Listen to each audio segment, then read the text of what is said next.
Hey girl, in today's episode, we're going to go a little bit deep. Who would you be if you knew who you were without this unhealthy relationship with food in your body? This question is one of the number one reasons why so many of you, it's one reason why I stayed chained to my unhealthy relationship with my eating disorder for so very long. It's important that we start with the truth until you can start allowing, until you can start believing in you, until you can allow it to sink so far deep into your soul that you believe who you are meant to be is so much more than where you are right now in your current circumstance. Sister, you are not your eating disorder. You are not a victim of disordered eating. And it's also important to understand that you didn't ask for this. This isn't your fault. You didn't cause it. You can't cure it. You can't control it, but you can learn how to no longer contribute to it. You can learn how to cope. You can take care of you. In today's episode, we're diving right in to just that. Pull out a notebook and pen, friend, because I'm going to be asking you some questions that you're going to want to reflect on. Let's go. Hey girl, welcome to the Her Best Self podcast. I'm Lindsay Nickel, former competitive figure skater and perfectionist, turned God-led imperfect boy mom and digital CEO. If you find yourself constantly thinking about food and wondering if you'll wake up one day free from the obsessive thoughts and behaviors controlling your life, then I've created this podcast for you. Because I know exactly what it's like to be a downright hot mess, trapped in the destructive cycle of disordered eating. I finally found freedom, and you can too, girlfriend. So if you're ready to heal your relationship with food and body and break the chains of control and show up in your best health, then grab your favorite Tarjay journal and let's get to it. So you can start living your best life as your best self. Hey girl, today we're talking about the foundational concept of your identity. This is so extremely important because you are not your eating disorder. You are not the unhealthy relationship that you have built over years of your life that has chained you to food and these controlling thoughts that are in your mind. And I wanted to start today's show first by just sharing a little bit about my services with you. Because if you do not know, I help women just like you find freedom from this debilitating disease, and I do that with intuitive practices of healing, and we work together every single week. Sister, if you want to become a client of mine and you want accountability and you want to put these things to action because you've been trying for so very long and you haven't been able to do it by yourself, then I want you to know I'm here for you. You can find more about my services at lindsaynickel.com. I'd love to hear your story and connect with you, so go out and do just that. All right, let's dive into the good stuff. The number one reason why so many people stay chained to an eating disorder is because they don't believe that where they're headed is better than where they are. They have fear. And so if you're sitting there thinking to myself, I don't even know who I am right now, therefore I'm terrified to become my very best self, because who is that person? That's okay. It's okay to not like where you are right now. It's okay to not like who you are right now. And it's okay to long for something better. It's okay to be afraid of who you will be if you don't have an eating disorder or if you don't have this unhealthy relationship with food. It's important that we start with the truth. Until you allow it to sink into who you are, you will always limit yourself and your ability right back to this current circumstance, right back to where you feel chained, right back to where you feel stuck. It's important to understand that you are not an eating disorder. It's also important to understand that you didn't ask for one and that it isn't your fault. An eating disorder is a mental health condition. These behaviors, these related thoughts, these food obsessions, weight obsessions, everything, all of these emotions are simply attempts that you need to deal with your life. They are attempts that you have gone to for a coping mechanism to create a safe place of control. The fact is, separating you from your eating disorder is the only way out. I'm gonna say that one again. Separating you from your eating disorder. Separating you from disordered eating is the only way out. Your thoughts and eating disorder behaviors have crippled and taken over your identity, so much so that you may actually believe this is who you are. You must detach in order to recover, and that is when you're going to find out who you really are. But when you spend a majority of every second of every day watering these behaviors, revisiting these beliefs that are negative and doing these actions that are unhealthy, and you know it, but you do it anyways because you feel like you don't know what else to do, it's no wonder why everything else in your life that you have planted in your life is drowning. Your eating disorder is consumed with image. It's consumed with the mere thought of controlling your body and being perfect and having these unrealistic behaviors. It's consumed with striving for perfection. But you are more than your body, sister. You need to be able to remove all of that critical chatter, and you need to think about what you're thinking about.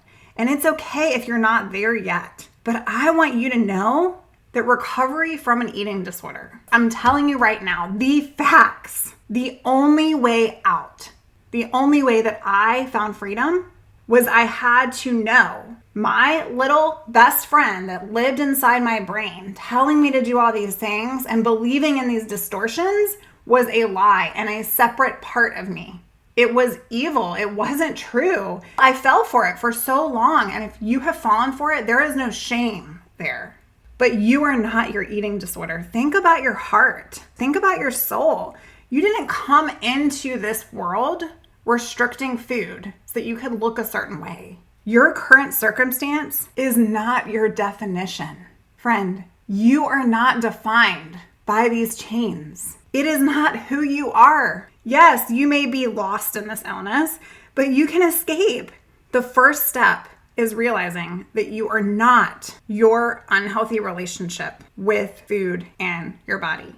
Whether you are 100 pounds or 200 pounds, your purpose for you here is the same. Today, I want you to ask the question, who am I?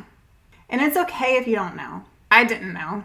During recovery and my own personal journey, when I was asked this question, I had absolutely no idea who I was because I spent years obsessing over calories and giving myself permission to eat certain things. I spent years of not liking certain things because of the content of them.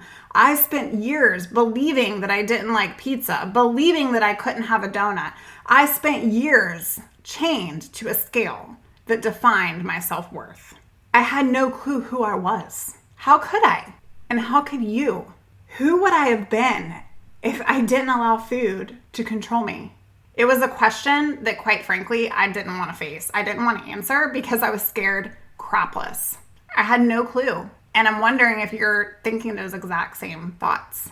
Who would you be if you didn't allow food and current actions and beliefs and behaviors to define your life? And how do you figure this out? Like, how do you get past that fear?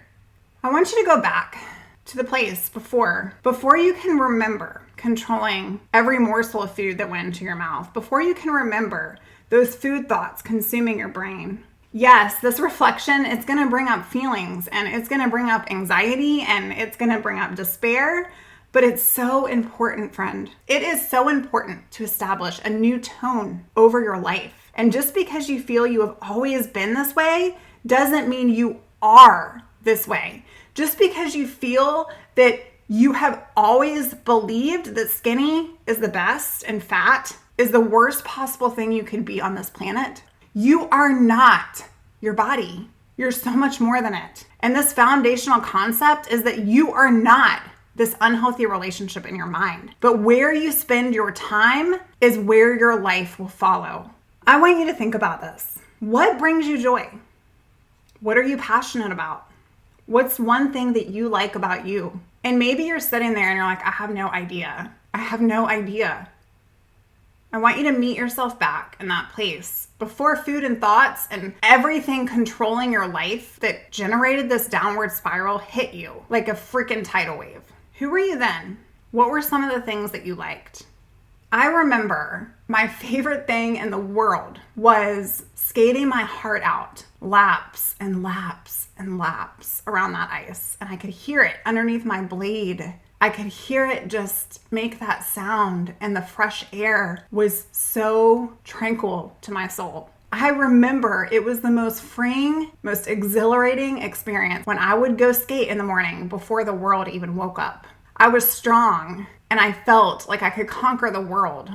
Friend, I'm sure you have had an experience where you felt so liberated, where you felt so you. That's what the ice did for me. That's what skating did for me. And when I was trapped in an eating disorder, it took it all away. The truth was, I became so unhealthy on my voyage to get healthier that I couldn't even function as an athlete. I sold who I was because I was trying to control who I was. What brings you joy? That awe-inspiring, that I was here for this joy. What are you passionate about? What's one thing you love about you? And if you can't even get to that yet, what's one thing other people around you love about you? What do they say about you? I want you today to make a commitment to yourself. Can you dedicate one moment this week, maybe even after today's show, a day or parts of your day, to go on a me quest? That's right, sister. I'm sending you on a you quest. I want you to list out your dreams and desires. I want you to think about what you want for your life. I want you to imagine a life where you don't wake up and think about what you're allowed to eat, what you can't eat, when you can eat it. And then I want you to ask yourself, am I able to live this dream? Am I able to have this life if my eating disorder is in charge?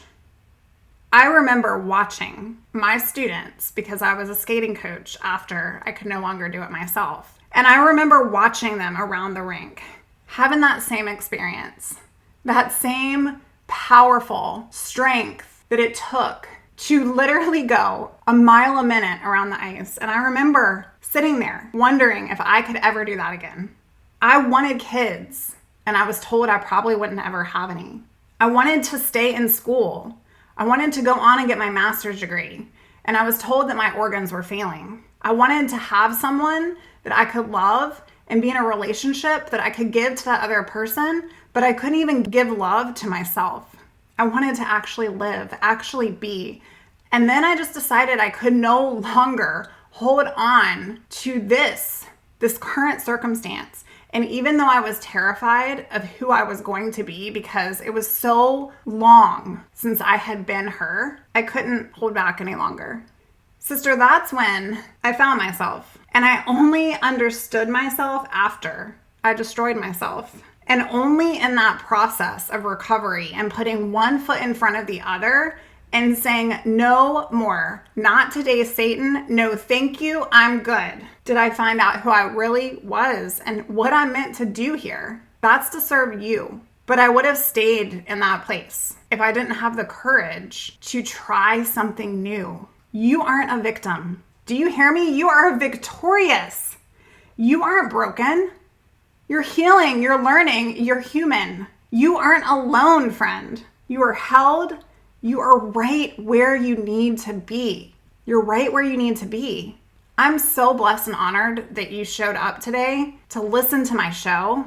And if you never work with me on a private one-to-one basis, I want you to know you can and you will escape from this. The fact is that you must separate who you are from your identity of who you believe is you right now. So I want you to think about, what are your unique skills, your accomplishments? What type of personality do you have? What are you passionate about? What about your soul, friend? Have you ever had a spiritual experience? Do you believe in God? Have you in the past? What does your faith look like? This is who you are at your core, at your essence. This is intuitive, your gut, your belief, your values. They all make you you. And just like no leaf is the same and no fingerprint is the same, no person is you. You weren't born to have an eating disorder. You weren't born to spend your life wasting away and chained. So today I want you to ask yourself, who am I? And if you don't know, try asking yourself, who do I not want to be? Who would I be if I didn't allow food to control me? Because sister, The best is yet to come for you. I truly believe it. Go on a quest this week. Think about what you're thinking about. Think about some things that you like. Think about what type of person you were before this illness came into your life. It's okay to be scared, and it's okay to have fear, and it's okay to feel like you're going to miss all these things that have kept you safe. But I promise you, you won't. And just to give you a little bit more about my story, a couple years ago, my husband and I, we took our 2 boys to the ice skating rink. It was my son's birthday, my oldest, and he wanted to do an ice hockey party. My kids knew that I was a skater, but they just kind of thought, it was something that mom did growing up, and they didn't really give it any thought, really. I laced up my skates, and I gave it my all. Part of me was like, I want them to see that, yes, this is true. Mom really was a skater. And part of me was, I had not experienced that feeling in such a long time. That rush, that adrenaline, that escape, that freedom. It was like nothing other. And in my late 30s, I felt the exact same as I did when I was 10 years old.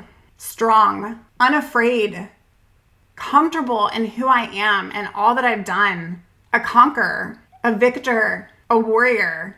And sister, you can have that same feeling too. What is it that you're ready to overcome? And who do you need to be to get there? So today, ask yourself, who am I? And if you don't know, who would I be if I didn't have these chains over my life? Friend, I see you. You are so special to me. And I just want to thank you for listening. This is not by coincidence that you showed up in my podcast. And it's certainly not by coincidence if you're still listening to today's episode. I want to know you. I want to get to know you. And I want you to know that recovery is possible for you. Come on out to our private Facebook community, Hope and Healing for Eating Disorder Recovery. We want to welcome you there. And if you're looking for private support, I may just be the girl that can help you along your way. Until next time, bye for now, sis. Oh, friend, thank you so much for letting me share what was on my heart today. My hope for this podcast is to help more women find freedom from food and body. If this has empowered or blessed you, let me know. I'd be honored for your rating and review of my show, and I'd love to connect with you in my private Facebook community. You really can move from perfection to purpose. Let's break the chains together. I'll help navigate the way. Until next time, bye for now, girl.